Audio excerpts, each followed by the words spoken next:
Visual programming क्या है, इसका पबजी मोबाइल में क्या यूज है, ये कोडिंग के बगैर कैसे काम करती है। अब इस तरह के क्वेश्चन आप सबके दिमाग में भी आ रहे होंगे। इन सब सवालों के जवाब लेके मैं आ चुका हूँ। आप बिल्कुल सही जगह पे आए हो। अभी मैं आपको स्टेप बाय स्टेप लेके चलूंगा कि जिसमें आपको इन सब सवालात के जवाब मिल जाएंगे। आपको ना कोडिंग सीखने की जरूरत है, ना कोई थर्ड पार्टी सॉफ्टवेयर की।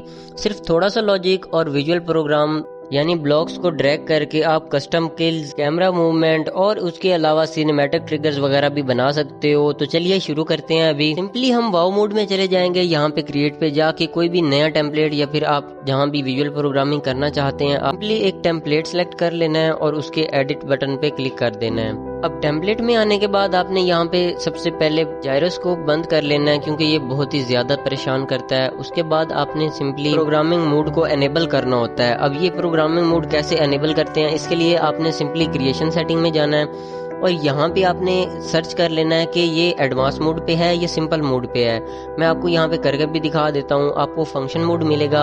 अब अगर आप एडवांस मोड करेंगे तभी आपको विजुअल प्रोग्रामिंग का बटन शो होगा, वरना नहीं होगा। जैसे ही आप यहाँ पे आएंगे, अब आपको काफी सारे बटन शो हो रहे होंगे। अब हर एक बटन का एक अलग काम है, जिस तरह हर डिवाइस का अलग काम होता है। अब यहाँ पे मैं आपको सबसे पहले इन बटन्स के काम करने का तरीका बताऊंगा और उसके बाद हम आगे चलेंगे, एक स्टेप बाय स्टेप चलेंगे ताकि ये सारी चीजें हमें समझ में आ जाएं, हर एक चीज का वर्किंग प्रिंसिपल पता चल जाए, तो आप अपनी मर्जी से हर एक चीज को एडजस्ट कर लोगे। चलिए सबसे पहले यहाँ पे एक इवेंट्स वाला ऑप्शन शो हो रहा है। अब इवेंट्स में क्या होता है कि आप विजुअल प्रोग्रामिंग में सबसे मेन जो हमारे लिए विजुअल प्रोग्रामिंग बनाई गई है, इसका मकसद ये है कि आप किसी भी वक्त पे किसी भी एक स्पेसिफिक टाइम में आप प्लेयर को कंट्रोल कर सकते हो।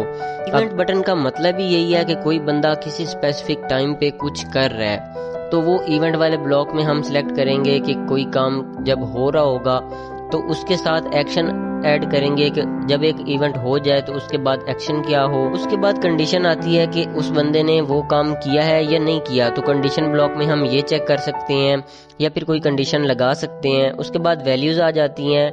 तो वैल्यूज में ये है कि एक बंदा कहीं पे खड़ा है तो वो उसकी वैल्यू चेंज हुई है या नहीं हुई। एक बंदे ने गन से फायर किया है तो वो फायर काउंट हुए हैं या नहीं। तो ये सारी चीजें वैल्यू में आ जाएंगी। अब उसके बाद आता है कंट्रोल्स का बटन। अब कंट्रोल्स का बटन बेसिकली कंडीशन वाला काम ही कर रहा है, लेकिन इसमें थोड़ी सी कंडीशंस चेक करने का तरीका अलग है। तो उसके बाद अब हम कंट्रोल्स वाले बटन के बाद हमारे पास कस्टम का बटन शो हो रहा है। अब इसका काम ये होता है कि आपने कोई भी काम एक पहले से बना के रख दिया है। मिसाल के तौर पे गन्स, आपने काफी सारी गन्स जो हैं वो चेंज करने का एक सीक्वेंस रख दिया है, वो आप एक बार ही बना लोगे और उसके बाद आप बार बार एक ही काम करने के बजाय एक बार में ये ब्लॉक लगा दोगे तो आपका काम आसान हो जाएगा। आप सिंपली एक बार ये ऐड करोगे। अब जैसे एक गन गेम बनानी है तो उसके लिए मैं सारी गन्स के प्रीफैब बना लूंगा, सारी गन्स को एक ही जगह पे ऐड कर लूंगा और उसके बाद इसको जहां पे भी गन्स वाले बटन पे लगाना है तो मैं उस गन वाले बटन में लगा दूंगा। उससे ये होगा कि मुझे बार बार गन्स लगानी नहीं पड़ेंगी। अब उसके बाद एक नीचे वेरिएबल का बटन शो हो रहा है। तो वेरिएबल भी बेसिकली हमारी वैल्यूज को काउंट कर रहा होता है कि क्या वैल्यू चेंज हुई है, क्या वैल्यू कम हुई है, ज्यादा हुई है। अब उसके बाद दूसरी साइड पे आएंगे तो यहाँ पे हमें एक का बटन शो हो रहा है। तो ग्लोब का बेसिकली मतलब ये है कि यहाँ पे कितने ट्रिगर ऐड हुए हैं, यहाँ पे कितने इवेंट वाले काम हो रहे हैं और कितने एक्शन वाले हो रहे हैं। तो बेसिकली आपने एक जगह पे ये प्रोग्राम लिखा, वो वहां पे पूरा नहीं हुआ तो आप एक नया ट्रिगर ग्रुप ऐड कर लोगे। जैसे कि डिवाइसेस का ग्रुप होता था तो आपने डिफरेंट डिवाइसेस का एक ग्रुप बना लेते थे, उसके बाद नई डिवाइसेस आ जाती थी। उसके अलावा आप इनका नाम भी अलग से रख सकते हो कि ये मैंने गन्स वाली बनाई है, इसके बाद ये मैंने एमओ के लिए बनाई है, या फिर मैंने डिफरेंट काम के लिए आप उसको याद रखने के लिए चेंज भी कर सकते हो नाम। इसके अलावा आप इसको डिलीट कर सकते हो, आप नया क्रिएट कर सकते हो, कॉपी कर सकते हो एक सारे को। इस तरीके से ये डिफरेंट काम आप यहाँ पे कर सकते हो। अब उसके बाद नीचे हेल्प का बटन है, तो हेल्प वाले को आप अभी छोड़ दो। उसके बाद नीचे सेव का बटन है और उसके बाद नीचे लॉग का बटन है। इसके अलावा यहाँ पे आपको एक क्विक टेम्पलेट का बटन शो होता है। यहाँ पे कुछ प्रोग्राम पबजी मोबाइल ने पहले से बना के रखे हुए हैं, तो वो 2-3 ही हैं। उनका काम बस सिंपली आपको समझाना है कि आप थोड़ी सी चीजें जो हैं वो बेसिक समझ लें। तो इसका बेसिकली कोई काम नहीं है। इसके बाद हमें एक लॉग का बटन शो हो रहा है। तो ये बेसिकली बताता है कि कौन सा काम सही हुआ है, कौन सी चीजें सही नहीं लगी हैं, या फिर प्रोग्राम में कोई गड़बड़ है तो कहाँ पे गड़बड़ है। तो वे यहाँ से आप जल्दी से जाके वो प्रॉब्लम फाइंड कर सकते हो। अब मैं यहाँ पे 1-2 चीजें डिलीट करके दिखाता हूँ। तो यहाँ पे हमारे पास वो आ जाएंगी कि आपका यहाँ पे प्रोग्राम में इस जगह पे गलती है। उसके बाद आप यहाँ पे चेंज कर सकते हो कि करंट लॉग आ रहे हैं या हिस्ट्री में कौन कौन से गलती आई थी। उसके अलावा आप यहाँ पे एरर्स फाइंड कर सकते हो, वार्निंग्स फाइंड कर सकते हो। यहाँ पे आपको सारी के सारे प्रोग्राम में जितनी भी गलतियां हैं, जहाँ से भी कोई चीज़ डिलीट हुई है या फिर इसके अलावा प्रोग्राम कंप्लीट नहीं है, तो आपको यहाँ पे वार्निंग शो हो जाएगी।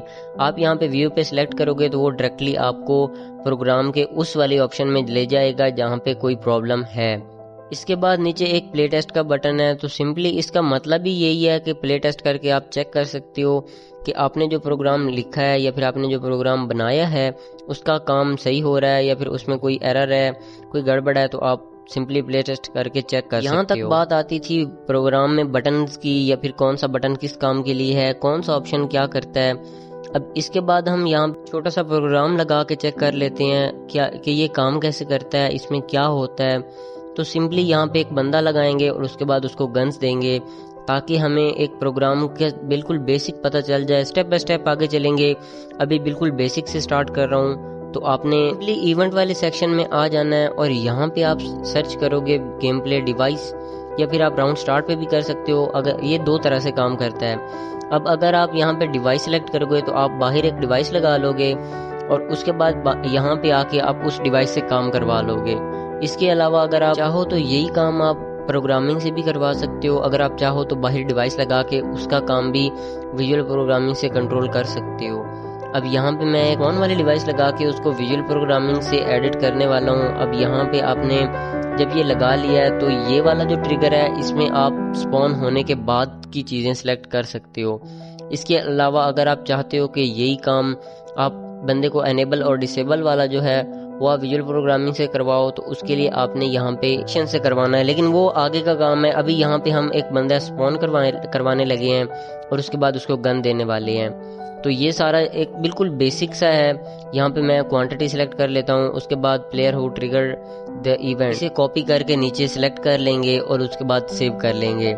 सेव करने के बाद सिंपली प्ले टेस्ट करेंगे कि क्या बंदे को गन मिली है या नहीं। तो यहाँ पे मैं देख सकता हूँ कि यहाँ पे हमें तो गन्स मिल गई हैं। अब इसके अलावा आप चाहो तो आप इसको हेलमेट दे सकते हो, वेस्ट दे सकते हो, आप इसको एमओ दे सकते हो। ये काम बेसिकली आइटम इशू डिवाइस का है, तो आइटम इशू डिवाइस वाला काम हम यहाँ पे कर रहे हैं। अब आप जल्दी से विजुअल प्रोग्रामिंग में जाके अब आप चाहो तो यहाँ पे दोबारा से वही वाला ब्लॉक लगा के आप यहाँ पे गन्स के साथ हेलमेट सेलेक्ट कर सकते हो। मैं यहाँ पे हेलमेट सेलेक्ट करने वाला हूँ, उसके बाद उसकी क्वांटिटी सेलेक्ट करेंगे और दोबारा से ऊपर वाला जो है प्लेयर हु ट्रिगर इवेंट इसको कॉपी करके नीचे लगा लेंगे। अब यहाँ पे मैं आपको चेक करवा देता हूँ कि हमें वो मिला है या नहीं मिला। सिंपली आप देख सकते हो यहाँ पे हमें एक हेलमेट मिल चुका है। अब आप यहाँ पे चाहो तो और भी काफी सारी चीजें दे सकते हो जो भी एक आइटम इशू डिवाइस से दी जाती है। मेरे ख्याल से अभी बेसिक में यही चीजें काफी हैं। अब एक और वीडियो ले आऊंगा जिसमें इसी टॉपिक को लेके हम आगे चलेंगे। वो बेसिकली एडवांस लेवल में होगा जिसमें हम एडवांस प्रोग्रामिंग सीख रहे होंगे। तो जल्दी से सब्सक्राइब कर दो और बेल आइकन दबाना बिल्कुल भी ना भूलना। Thanks for watching. Allah Hafiz.